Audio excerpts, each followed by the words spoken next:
Yeah, yeah. Rolling up, pulling in, set the scene. From the grill to the van to the dream. Family, faith, fun in the mix. We're talking mobile hustle, learning tricks. More mastery, turn it up, ride the road with me. From the food truck flame to the big RV. Game for the rookies and the OGs. More mastery, stacking up skills like a recipe. You're rolling with a vision and you're rolling with it. Hey, welcome back to going the on, show. guys? What's going on? How are you doing, Corinne? How are you doing? Doing good. Again, this is Corinne and my name is Ron, and this is Mobile Mastery episode 3. Look at that. Look how fast that happened. It is 3. Let's see where we're at. Episode 3. Last week we were in North Carolina and Fayetteville, North Carolina on location. Vacation and location. Yeah, right. We did a interview with TNT Fish and Chicken. Shout out to them guys over there. They're from Raleigh, North Carolina. So that went good. They gave a lot of useful information. They did. Yeah, They did good. a lot of helpful information that our viewers obviously enjoying, because the views are still going up and up and up. So shout out to them guys. But today we got a 2-piece and a biscuit episode, I call it. It's the bing bing and the bam.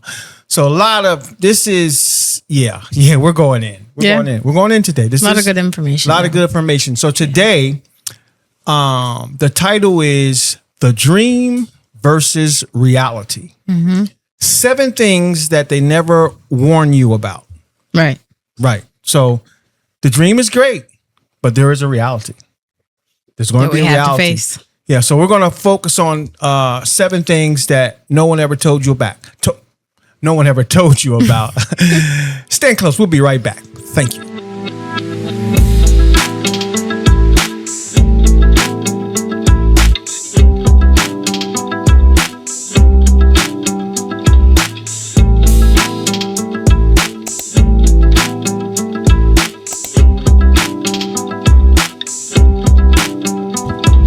Okay, we're back. Okay, let's get into it. So, the dream versus the reality, 7 things that no one ever warns you about. And let's just dive right in. How about that?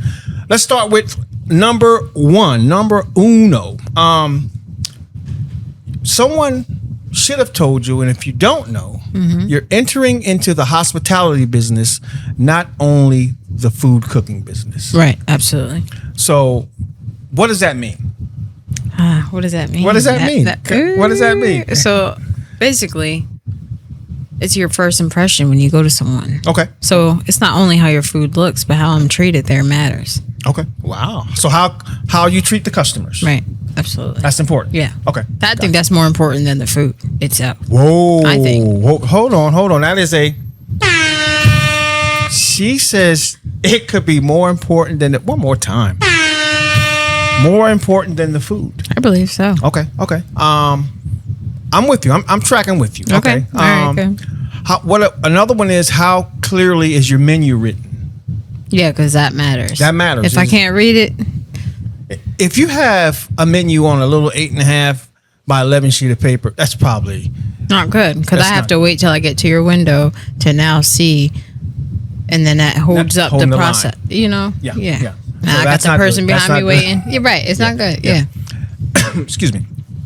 Next one, how quickly are the orders taken? How quickly are they taken, and how fast are they coming out? Because that matters. That matters. We have a rule. Yeah. You should be able to get that order out within 120 seconds. Absolutely. And we know some things, obviously, you can't really get around that, but there's some flex. However, you need to have a base. Yeah, absolutely. And that base is 120 seconds per order. Okay. So we're looking at how the customers greet it. Yep. Menu thus far. Yep. And how long the customers are waiting for the order. How the order's taking. How are we handling a disgruntled guest? The customer wait. Yeah, right? That too. Right. Disgruntled. How about this? How does your staff handle complaints? That's what I'm saying. Yeah, disgruntled customers. Because this is the hospitality business. Because you are going to get complaints, and you have to know how to navigate that. You can't be rude. Because in today's society and social media and culture and all that, you can be out tomorrow of here in 0.2 seconds. You don't want to do that. You can be out of here, right? So you want to make sure everyone you got working with you is trained well in hospitality. Smiles go a long way. Absolutely. Smiles, bright eyes, bushy tail go. I'd say take a page out of Disney's book. Quickly, could you expound on that? So I worked for Disney for a few years, and the rule was you're always on stage. Listen, you're always on the stage. Even when you're kind of like backstage, you're still on stage. You're part of the production. So at all times you need to be I won't say performing, but you need to be performing just because it matters. If people see you behind there, you're arguing, or if you're like, I don't know, digging in your nose. I don't know, any of that stuff. It all matters because they're going to associate you with this truck, and they're gonna be like, I probably can't eat there. Oh, they were very rude to me, or we got into a road rage thing, and this guy, I don't want nothing from you. You just have to be. You have to be on par at all times. Basically. At all times. Yeah. So even though you may be backstage, you're still a part of the production. Absolutely. Yep. You got the front stage and then backstage, but you're all a part of the production. Absolutely. As in a restaurant, you have the restaurant, the where people are seated, but in the kitchen, you still should be organized. Absolutely. Because it's all a part of the experience. All works together. Yeah. Yep. Another one is how clean your truck appears and organized. Bingo. Big one. Big Let me tell you something. Our parent company, which is Complete Concessions, we repair food trucks and things. And some of the things that come through here are like, OMG. Nasty. We can't eat there. Yeah, right. And unfortunately, unfortunately. So some of these companies have lost me as a customer because the backstage. The backstage. The backstage production. Backstage was a little rough. There. So that does matter because say you have your door open, someone walks by, catches a glimpse, you very well could lose someone. For sure. And that's a part of hospitality. For sure. That's a part of the... Remember, we're still in point one. Absolutely. Hospitality. Let's say you go to a hotel, part of your hospitality team should have cleaned that room. If your room ain't clean, you're not going to want to stay there. I'm just saying. Yeah, talk to me, sis. So, wow. How about how accurately and well prepared the orders are? That's important too. Yeah, I ordered order of fries with loaded fries. Yeah, right. You just gave me some fries. Right. You know what happened? Or you gave me tater tots instead of fries. And mistakes happen. We get that, but you want to make sure that you're kind of like your system. Yeah, needs to be on point here. Yeah, absolutely. Yeah. Mm-hmm. And last but not least, in this kind of section here, how the customer feels when they leave. Mm-hmm. How was the experience? Mm-hmm.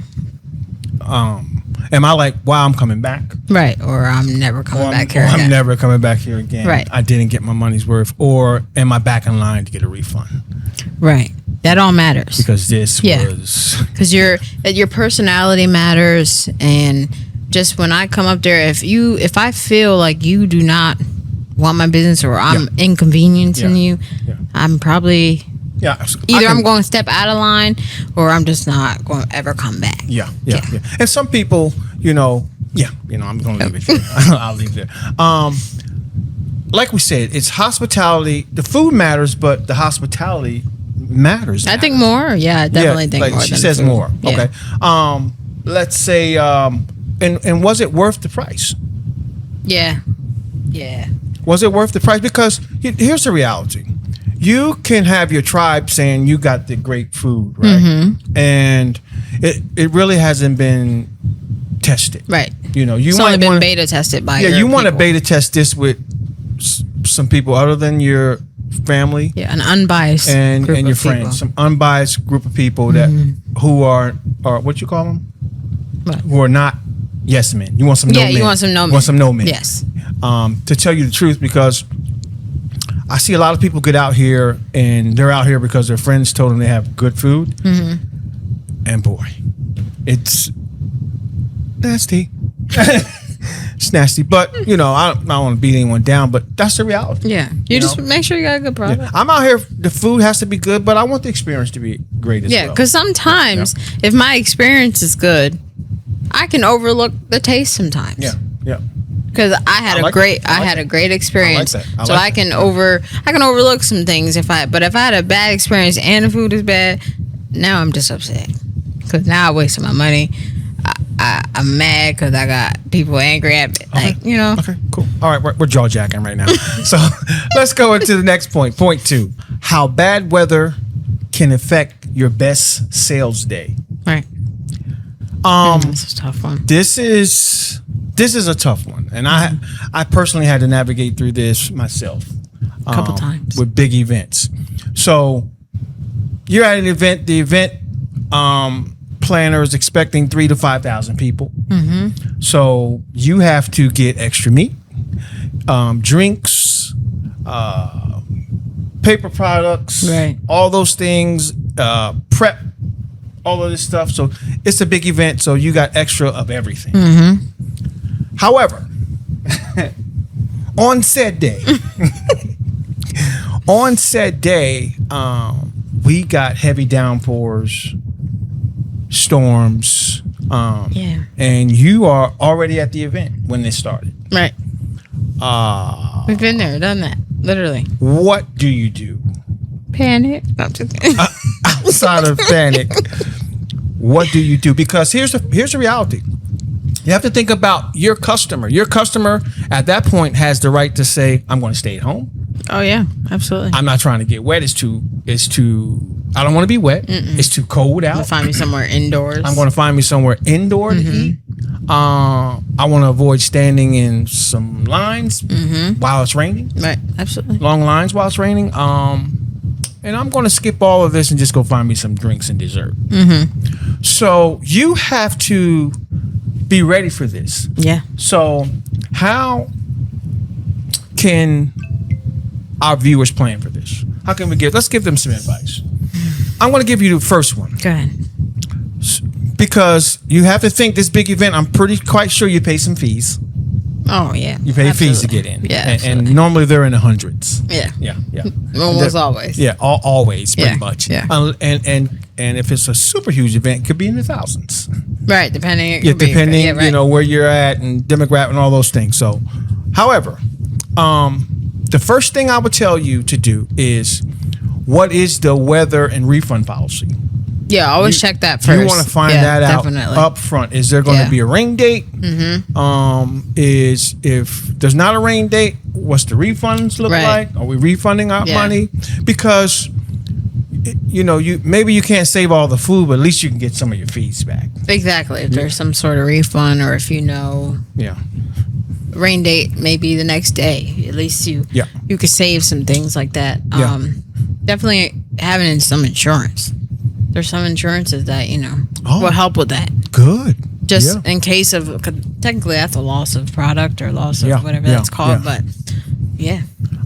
and just how about leading up to the event and especially the day before, let's watch the weather report. Yeah, definitely check that. Let's just not assume. And it's not always right, unfortunately. Yeah. I mean, we know the weather guys. It's going to give you a gist close, so that you can make a call before you even get to the event. Yeah. Because sometimes if you be like, hey, I'm not even about to do this, it saves you time, wasted efforts, wasted products, wasted time. Yeah. Versus getting there, it starts downpouring, and then you are just out. So what I would say, and I'm telling you this from experience, is, and you know, there's prep and all of this stuff. You have prep, right? Mm-hmm. So I would say prep the things that you can either freeze, and hold. Mm-hmm. You know, prep those things on schedule. Yeah. But the things that are kind of like a once and done, something you thawed out because you don't want to thaw something and refreeze it. Right. Definitely don't want to do that. Against the health situation. So you don't want to do that. So those things, you hold those things off until closer to the time of the event, because it's going to save you from having a total loss. Mm-hmm. You can have some loss versus a total loss. Right. Exactly. So how you gauge those things out. That matters. Yeah. And that's going to vary depending on your structure and what you're doing itself and all that. Yeah. And here's the reality: you could be in the event and the bad weather comes. And it could be unexpected. Like the 4th of July. That nobody expected that. Right. So that happened to us in the event. And they were going to keep the event going. However, there was lightning Yeah. And so the people who were providing electric had to shut the event. Yeah. So it was just like, yeah, it was a bust. How do you? And we had thousands, and this was one of the bigger events. We were looking to make $10,000, but we had thousands invested. Exactly. And they came up with a rain date, and so we had a rain date, so we were able to recoup some of the money. But what we did was, we salvaged what we could, which was pretty much all of it. We could hold it until the next day, and then we just had a sale at our commissary. Yeah, the next we day were just sell to there. be able to sell People stuff, come up, sell it for on the cheap. We were just, at that point we were just trying to recoup our money, get our money back. So you could be creative.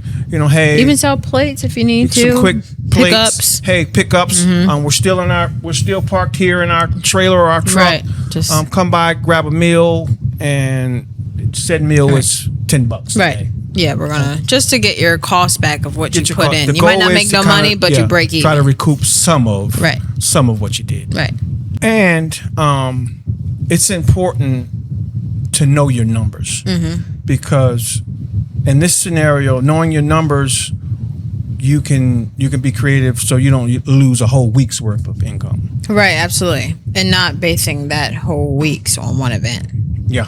So don't set your whole week on this is it. Because things happen. Because you have to have a bad weather plan. Yeah, absolutely. Yeah, that should be in your regimen. What's my bad weather plan if said things happen, if this happens? Because I've been at events where people were still hungry. It was raining, but they would come up to your truck with an umbrella. Right. Because however, they want to eat. The generator running. If you don't have a plan for your generator in wet weather, then you would have to shut your generator off. So think about generator umbrella or generator box or what have you. Or something because all those things matter. So let's not lose a week's worth of income on one bad weather day. Let's plan. So get yourself a bad weather plan. All right, sounds good. Let's get into the next topic. Point number 3: your layout can affect your income. Big time. So how your truck is laid out is super important. Yes. Because every extra step costs you money. Yeah, that's the reality. Every time you got to backstep this, I got to go back here to get this. Sidebar. You remember Bobby Brown had a song, "Every Little Step I Take."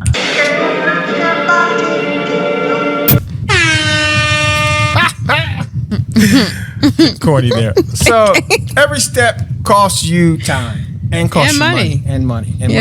So expound on that for me, Mrs. Simmons. So you want to make sure that when you lay out where your equipment is going, gotcha. Let's just say you want an assembly line. Let's go factory on them. Let's go. You want to make sure you start at your base. What's your base?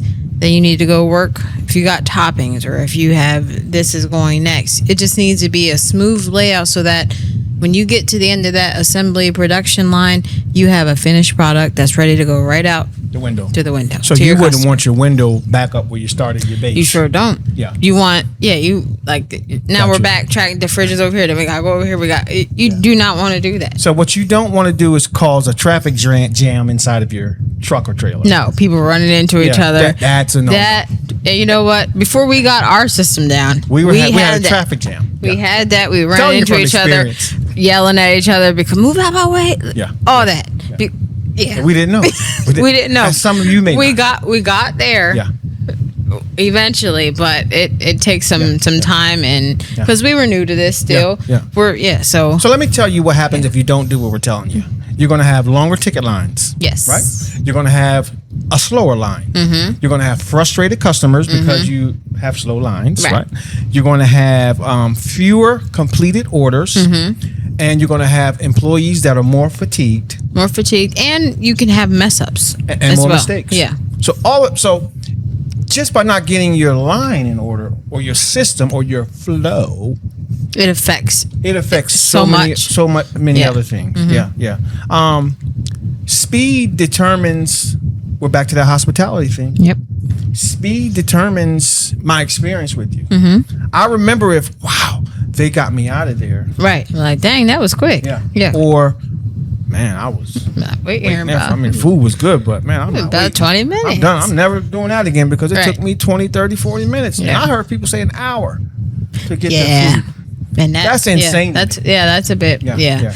That lets me know that you haven't understood your flow yet. And I think people don't understand their menu because your equipment needs to match your menu. You know, if you are going to be a taco trailer, let's get rid of the hot dog roller because it's in the way. Absolutely. You know, we can't do everything. You can't do everything because that does cause traffic jams in the truck or trailer. Because now we have too many things to accommodate, and you can't accommodate everything. Unfortunately. And so setup is important. So having your buns close to your oven or your griddle, those buns are going to start getting kind of like toasty. Right, absolutely. And not on purpose. Yeah, right. Right. And not on purpose. Not because you so want you're going to start taking that moisture out of that bread. Yeah. Don't want that. You don't want your syrup crispy buns. Syrup close to heat. Yeah. If you know, so you got to be mindful. All these things you want to be mindful of, or you can have little accidents. So your setup is important, and that lends to what I was telling you. Your 120 seconds. Yes. I think that should be the standard rule for everybody. That's the standard. I think. I don't know if we created that. I don't know, but boy, we sure had. And here's what happens. Your lines vanish. So if you're in an event, right, because you have their proper layout, and each in a proper layout truck or trailer versus a improper layout trailer or truck, this is what happens. You both took in 100. You both had you both had the same amount of time. However, you were able to do 100 orders, and they were only able to do 50 orders or 25. Yeah. You both paid the same fees to get in the event, but you made more money. Right? Why? Because you simply had a better layout. Yep. You were more efficient. Flow, and you were more efficient. Yeah. So you see these trucks with these big lines, and you think they're making money. They're not making money, and I can tell you that firsthand. We used to run circles around a lot of people, because we were getting your order out in 120 seconds. Why? Because we figured it out and we got our flow. And it would always appear like, oh, they're not busy. Yeah, we were busy. No, we were busy, but we're moving out. We're pushing orders out. Yeah. So your flow, your truck setup, trailer setup is of the utmost importance. Let's talk about the next one. Okay, point number 4. Equipment downtime equals loss revenue. Okay. All right. So we are talking about one of the bread and butter items of the operation. Yeah, right. Your equipment is your money maker. Yeah, your equipment can affect your sales. It can affect your customers' view of you, of your business, and it can affect you. Absolutely. Because stress is real. Stress is real. And if you don't have a little bit of information, a little bit of knowledge, and a plan, you are going to be extremely stressed out. Yeah. Because one piece of equipment, a failure in one piece of equipment you have to remove 3 or 4 items off your menu. So if you do fries, wings, chicken tenders, and your fryers go down. Guess what? That's a great portion. And those are typically a lot of the things. Those are the most popular items. Trucks sell things. Yeah, right. So they're the popular items. So what's your plan? Right. What do you do? Where do you go from there? Here's the first thing you need to think about. And a lot of people overlook this, or they try to get around this. What equipment matters? What equipment, meaning the quality of the equipment, the brand, matters. Yeah. Because there's stuff that's going to break down in 30 days, and there's stuff that you're going to get 10 plus years out of. So it's going to cost you more up front. But longevity. But the longevity, and it's going to save you from these breakdowns and failures, because every time one of these breakdowns and equipment failures happens, you are losing revenue. Absolutely. You're losing revenue. So you got to think a little bit and up front, let me invest in good equipment. Yeah. Don't just go get the fryer because it's on sale for $4.99. Yeah. Don't do that. Every year we go to the NAFEM. I call it the NAFEM convention. So last year was in Atlanta, and the next year, it's every other year, it's going to be in Florida, I believe. And you get a chance to see the top equipment dealers there. Yep. And if you're not in the know, you would have never even heard of these brands. Really, like when I went there, I was looking for some of these brands that I see locally. You don't see them nowhere. No. So I was talking to one of the manufacturers. I said, why isn't I don't want to be rude, why isn't this brand there? Why isn't that brand there? He said, you know why they're not here? He said, because the stuff is junk. They know it's going to break down in less than a year. Right. So they're not going to come here. This is the best of the best. Exactly. This is the stuff that goes into universities, big restaurants, stadiums, and big Those event places, spaces. right. So like this stuff has to work. They in a big a stadium or a college campus, they can't afford for the fryer to go down. No. You know, we Can't do this that. is a UNC Chapel Hill, Right. And We got can't do that. thousands of students. So this can't. This is real. Sorry, this is reality. So this can't break down. So Right. the equipment brands matter. So make sure you're cognitive of the equipment brand you buy, Definitely do that. because that's going to determine some things. And I've even I've noticed, because again, we repair things. Sometimes the cheaper equipment, when you go to purchase the parts to fix it, you might as well buy a whole nother unit. Yeah, but the parts Because are the so parts are expensive. so expensive. Yeah, which is crazy. Which is crazy. Insane. So think about that. Yeah. Think about, also know your warranties, because the warranties. So there's some brands that as soon as it enters the food truck, you got 30 days. Yes. So that's insane to me. like I don't know That what tells you a lot changes. about the brand. Yeah, that it exactly. They don't even believe in their product. No, 30 days is wild. That's like a piece of clothing, but you know. Right. But so you have to be like cognitive of that, just to be, hey, what's my warranty? Because if it does break, let's say in a year, because that's a little bit of time, you want to have a brand that's going to be able to service your product. I mean, get at least a year out of it, not 30 days. At least. Yeah. And here's the reality. If a fryer produces 70 to, I'm coming up with these figures, 70 to 80% of your foods and your unit. So that means it's responsible for 70 to 80% of your revenue. Right. You might want to have a backup. Yeah. You might want to have one sitting at home in the garage That you can plug. that you can Get be going ready to here. go plug and play. Then I would say make sure you have on your equipment, make sure your gas lines are quick connect, because then that's an easy swap out. You can swap that out right in the event. Run home, get this. Hey Billy, run home, Yeah, grab please. the extra fryer.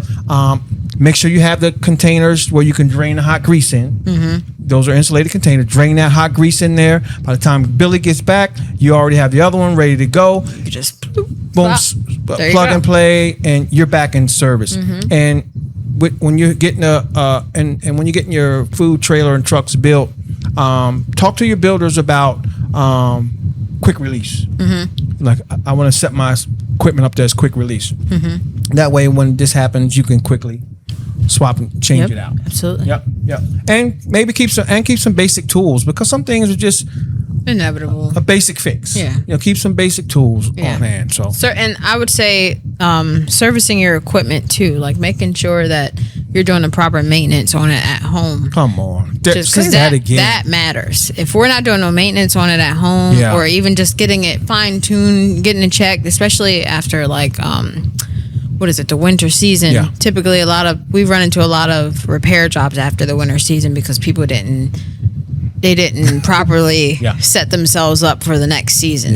Yeah. They're just like, all right, season's over, we're done. and stop. You can't do that. You have to you take care of it. You put this big investment into it. Come on. Take care of it, you know? So here's the reality. When you're doing a food truck event, and all you food truckers will know, when you're done with the event, you are tired. Boy, you're bushed, wiped out.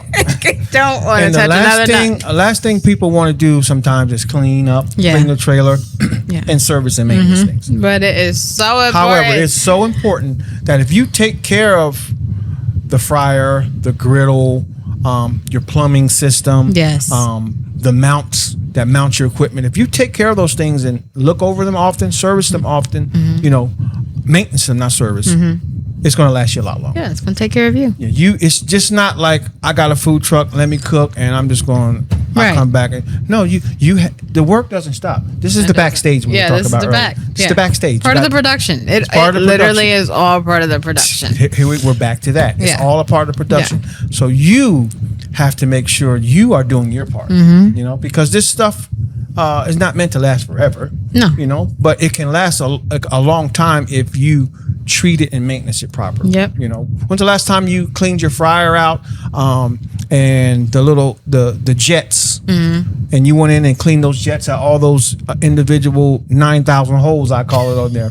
Took a little paper clip and just went in there and cleaned up. And a blower and blow it and maintenance it. Right. Get it nice and clean. Take all your equipment out and clean behind it and do, because it just lasts. It matters. Another thing I would tell you is whatever brand fryer you got, keep a high limit switch. Get you one now. Order one today. Because 9 times out of 10, that's a lot of the problem. A high limit switch. Yep. So take that advice, guys. Run with it. Let's get into the next topic. Okay. The next one, the next topic, I want to read this. Popular events are not always profitable. And why is that? No one tells you these things. Why is that? So here's why. Here's one thing, right? It could be a high attendance event, and they're expecting 5,000 people. Right? Absolutely. Well,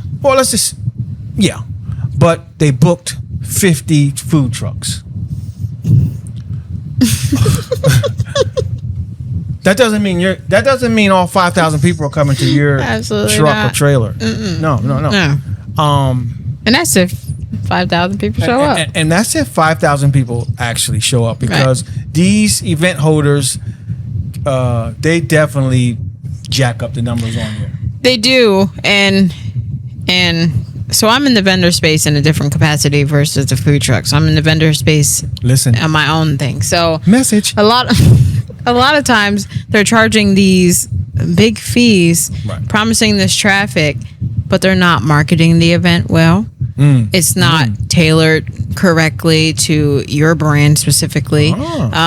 So all those questions and things matter. You need to know how many people there are doing the same thing that you're doing. Talk to me. Because if I got 5 trucks doing the same thing I'm doing, I'm probably not going to make as much money as I could have had I been the only one there. Talk to me. So you want to make sure you ask all those questions to your vendor people and ask, and don't be afraid to ask what the fee is being used for. If they're charging you $600, why are you charging me $600 and you have 50 trucks? I'm just saying. Why is a good question. And do not be afraid to ask that. Yeah, a lot of people don't like to ask why. No. Why is a good thing? But it is. Because then it's going to make them... It's either or they're going to give you a clear-cut answer. Right. And it may not even be an acceptable answer. Right. Although you got one. Yeah, you got to answer, but you know now if you're going to sign up or you're... And you can make an informed decision. Yeah, absolutely. Absolutely. And it could be a vegan festival. Right. And you're known for, hamburgers and hot dogs. However, you're willing to shift your menu. But said vegans are probably like, they normally cook hamburgers and hot dogs. I don't want my food even on a meat grill. Right, absolutely. So you have those. That matters. That matters. So you just be careful. Yeah. The vegan fest may not be for you. You know what I'm saying? It could be a high attendance event, but it's children. Right. And it's not like children are scarfing down food. They're typically, if you don't have chicken tenders and French fries. Yeah, you don't want to go to a children attendance event with barbecue. Yeah, because they're chicken, no ribs and stuff. Yeah, they don't want big old brisket sandwich. No, they're probably not eating that. They're picky little eaters. They're not doing that. Yeah. My son definitely is going to be looking for the French fries and some chicken nuggets. And then you're going to always have that group of people that ate before they got there. Yep. because they come for the food. Because they have a budget. Yeah, absolutely. And that's okay. And that's okay because they know event food is normally higher than normal. So they opted to grab something. Yeah. Before we got there. Yeah. And then you have, does the event allow the guests to arrive with outside food? You know, it could be a high attendance event, but they're allowed to bring outside food. Yeah.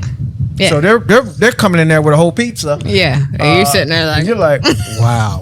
I thought I was here for that. Yeah, because they can get a pizza at Little Caesar. They can get 20 pizzas for $5. Yeah. Yeah. So all those things matter. And you know what I'm saying? Yeah. You know, I'm exaggerating, but you get my point. Yeah, right. Absolutely. Then you have those folks that, hey, I'm just here for drinks and snacks. Yeah. I'm just snacking. Yep, absolutely. They However, don't want here a full you are meal with a full shebang. Yeah, you are with mac and cheese bowls and all this stuff, and they're just looking for a little snack. Yeah. So little finger one food. more, and you have customers spreading their spending money amongst all the vendors. So you have that. I want to support everybody. Yeah, you want a little thing from here, and you got $20. So you're trying to piece it together. $1 here, $1 there, and no one wins. No one wins there. No one wins. So we always say, if they say 5,000, ask how many trucks is going to be there, how many people are in your bracket, and then only, I would say, just like make enough for a certain amount of people. So don't make for 5,000, maybe make for 200. Yeah, and 5,000 people. Because it's you're probably going to see 100. And it's okay to sell out. It's okay to sell out. You don't have to. I'm lasting all week. I'm all day. It's actually a great thing to sell out. Because then you kind of know. Thank you. I'm glad you brought that up. I made this amount of profit for the day. Yeah, I'm done. And now I'm going to enjoy it. Now I'm going to go out here and I'm going to do what I'm going to do. And there you go. But it's a controlled number at that point. So you can say, hey, you know what? I'm taking up. I know what I have in this. If you know your numbers, you got to know your costs, right? I know what I have in here in my supplies and food, and I need to make said amount. Yeah. And you prepare enough for that. Right. I'm fine with making $5,000 at this event. Yeah. You prepare for that. You make that. You're good. Signed, sold out, closed down, and you enjoy the event. Right. Now you got the evening off. Now you have, and be honest with you, that's a great feeling. It is a great feeling. You can be packed up, ready to roll. Right. So when they let everybody out, you're the first out because you're ready to roll. Go for it. And sometimes you can leave early. Yeah. Yep. Always in those big events, always know if there's electricity fees. Yeah, absolutely. If you have to have your own generator, those things, insurance. Does this event? Do you need to have a fire suppression at this event? Because on some events you don't need a fire suppression, but some you do. So some counties, and I've seen people get to the event, they don't have a fire suppression in their vehicle, and they can't even operate. So they lost everything. Yeah. So be careful. Okay. Topic or point number 6. Your schedule can damage your family life. This one's personal. This is personal. This is super important. Here's the reality. If you're a male or you're a female, if you're a male, you just got another wife. And if you're a female, you got a new husband. Right. Because you are tethered to this business. And the schedule is rigorous. The majority of your schedule sometimes is the weekend. Yeah.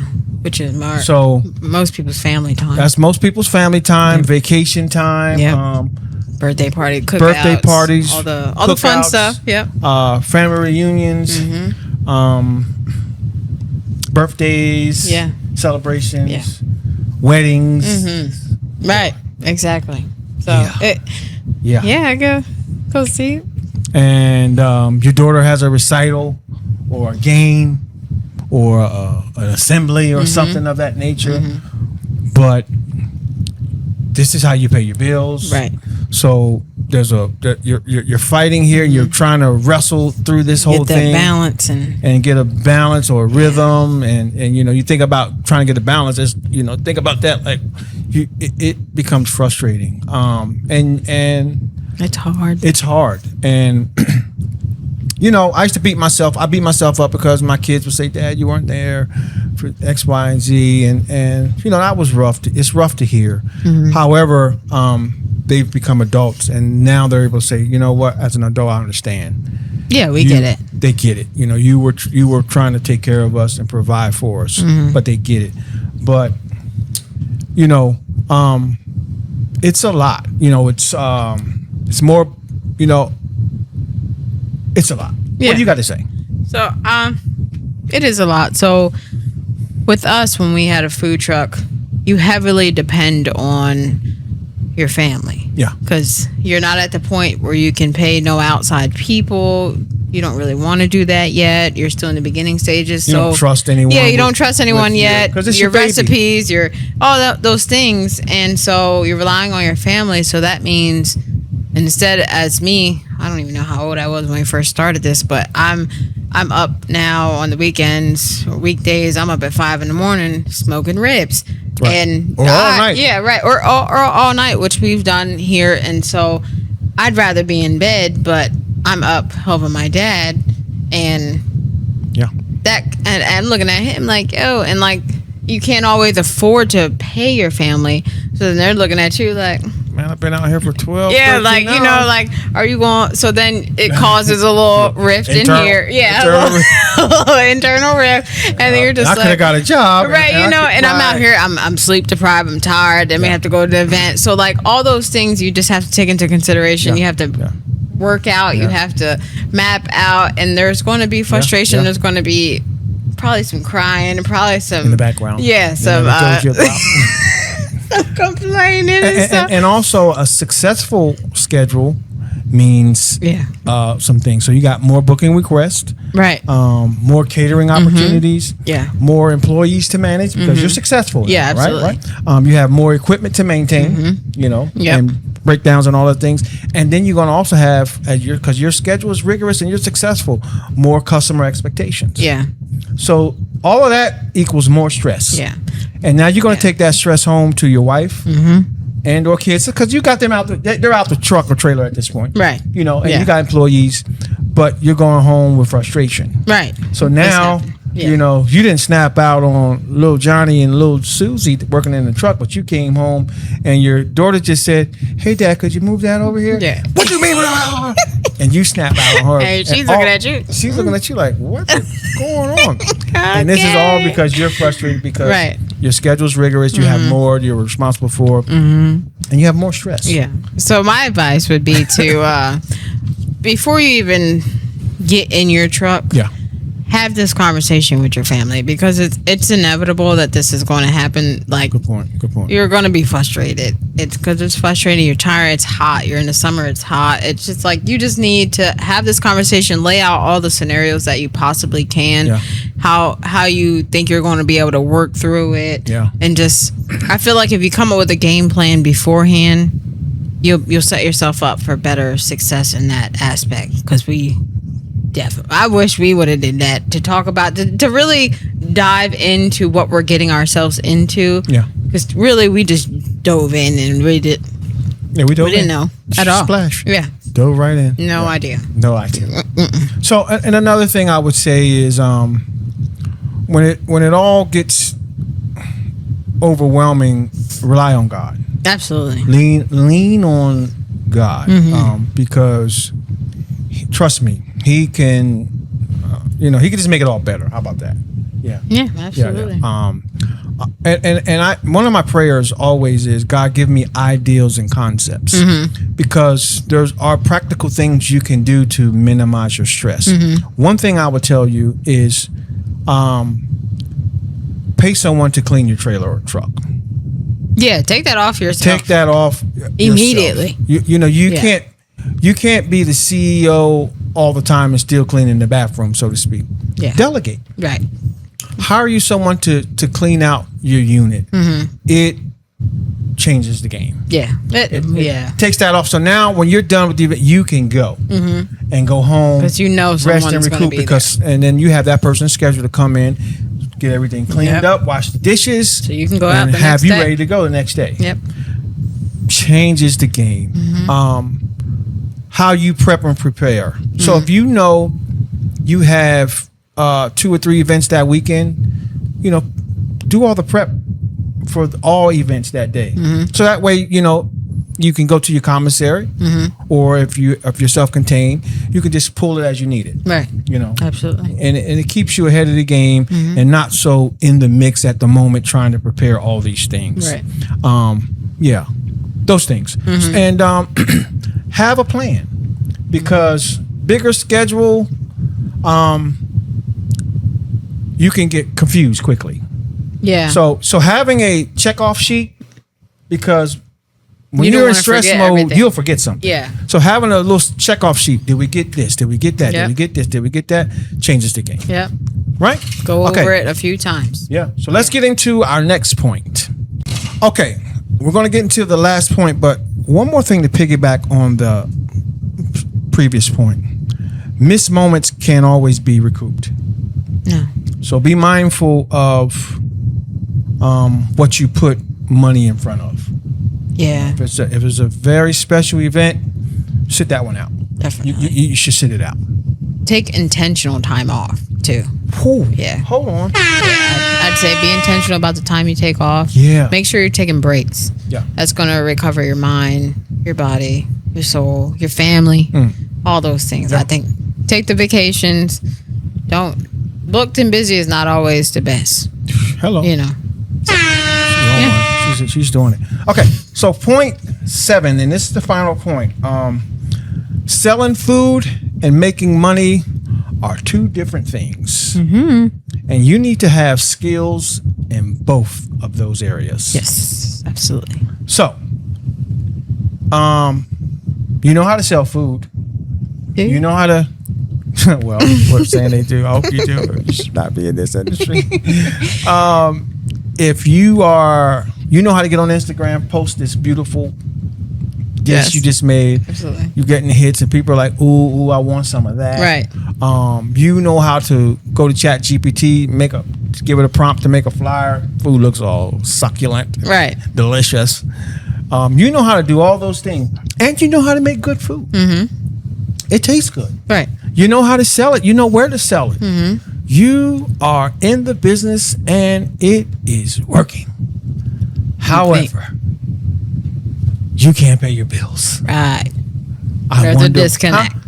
How can you sell all this food and be broke? I would say you don't know your numbers. Nope. You don't know how to calculate food costs. You are pricing your food off your emotions. And in business, you got to leave emotion out. Yeah. Because math doesn't lie. You have to know what you're spending on your materials. Yeah. Down to the styrofoam container, and the your fork. time, the gas it took you to get there, all the those wear and things tear matter. on your vehicle. Yeah. All of that stuff has to be calculated in. Yeah. And if you do not know your numbers, you're in trouble. Yeah. If you were sitting up 16 hours cooking brisket and you don't have a per hour fee to pay yourself, something's wrong here. You didn't do it right. You're out here. You're breaking even. You're paying for your supplies at that point. Yeah. You're not making a dime. You are paying for people to eat in some cases. Yeah. Seen it. Right. Exactly. You're paying people to eat your food. Yeah. Because you're not making anything. You have to calculate food waste. Yes, absolutely. There's going to be food waste. Even with your brisket, let's say it's this many pounds. Some of that you were trimming off for fat. You got to get rid of that. So technically, you have less than that. Yeah. So you spent more, but you have less. So you got to account for all those things. Yeah. Did you account for your insurance and permits? Right. That needs to be rolled in. Your vendor fees. Your commissary costs. Right. Is that rolled in? You account for that? How about the generator fuel and the propane? How often are you filling those things up? Yep. And the food itself and the ingredients. Yeah. Yeah. Down to the seasonings. Yeah. You have to know all of that stuff has to be in your numbers. Yep. Because you could be a busy truck losing money. Right? And remember, you have to set your pricing according to your food costs. Yeah. You can't set your pricing because you're in an event, and I'll give you an example, right? This actually happened. We did an event at a technical school, and we sold barbecue, and they had another truck there selling barbecue. Because these event people, they don't care. They're just trying to get people there. Someone, yeah, right. So we were there, and so I noticed they sent one of their employees up to look at our menu, and just to, they were trying to act like, oh, I wanted to see what Carolina items you had. I'll explain that in a minute. And then I was looking for this. You don't have that, okay? And then I went back, and I happened to gaze up and look at their stuff. They lowered their prices by $1. So they made an emotional choice, right? And more than likely they weren't making money. I mean, they're buying. We're all getting this stuff from the same places, suppliers for the most part. Yeah, absolutely. So I know you're not making money, but you made an emotional decision because you were just trying to get more sales. Yeah. However, here's how you plan for that thing. Here's how you deal with this. When I started our company, and it was called Carolina Soul Frito, we did North Carolina style barbecue. Now, the reality is barbecue, for the most part, is kind of similar. Yeah. But Carolina, there is a little difference there, right? Yeah. And there's a difference. However,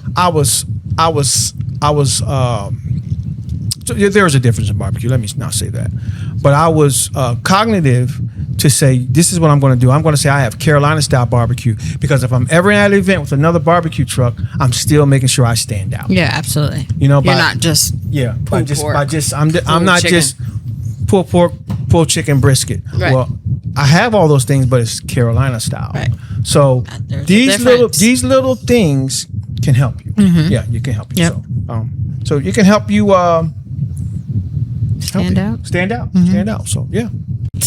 So basically, that shows me, I'm selling food, but I understand the concept of making money. Absolutely. And that little, I'm not lowering my price. Right. That little add-on. Yeah. Help me make money. Yep. Yeah. So because people, you can't get that often around here. You're not getting Carolina style barbecue around here. You're more than likely going to get regular barbecue. Correct. PA barbecue or whatever, just in this area. So be careful. So be mindful of what you're selling. Like I most people, everybody goes to the big box stores and they get, Pepsi, Sprite, Coke, whatever's on sale. We would even be make sure we chose different drinks. Yeah, we would be getting ours from North Carolina. So we would actually get our drinks from North Carolina. Yeah, we had Cheerwine, Tahitian Treat, like all those things to stand out. These drinks that are catered to this area. So no matter where we are, we made sure that we set ourselves up to make money. And we had the regular stuff too. Yeah, we had the regular stuff too, but we had these items and helped us stand out and stand apart. So that's how you set yourself up to make money in situations. But however, you still want to know your numbers, because food costs is the most important thing. Absolutely. So if food costs rise, your price needs to rise. Yep. So So just to wrap that up, sales do not equal success. Nope. Sold out event can still be an unprofitable event. Most owners price their food emotionally instead of mathematically. Yep. The biggest expense may be what you have to throw away. Wow, that's powerful. And your truck should create jobs for employees, not a prisoner for the owner. Absolutely. So so that's the 7 points. I hope we were helpful there. And make sure you join us next Friday. Get back here next Friday, right here. Get back here next Friday, please. For the next episode, we're going to be at episode 4. Sheesh. Wow. That happened quick. It's happening. That's good. Hey, episode 4 is on the way. But this was episode 3 of season 1. I'm Ron. I'm Corinne. Thank you for joining us on Mobile Mastery. We'll see you next week. Peace out. Yeah. Rolling up, pulling in, set the scene. From the grill to the van to the dream. Family, faith, fun in the mix. We're talking mobile hustle, learn the tricks. Mobile Mastery, turn it up, ride a roll with me. From the food truck flame to the big RV. Game for the rookies and the OGs. Mobile Mastery, stacking up skills like a recipe, rolling with a vision.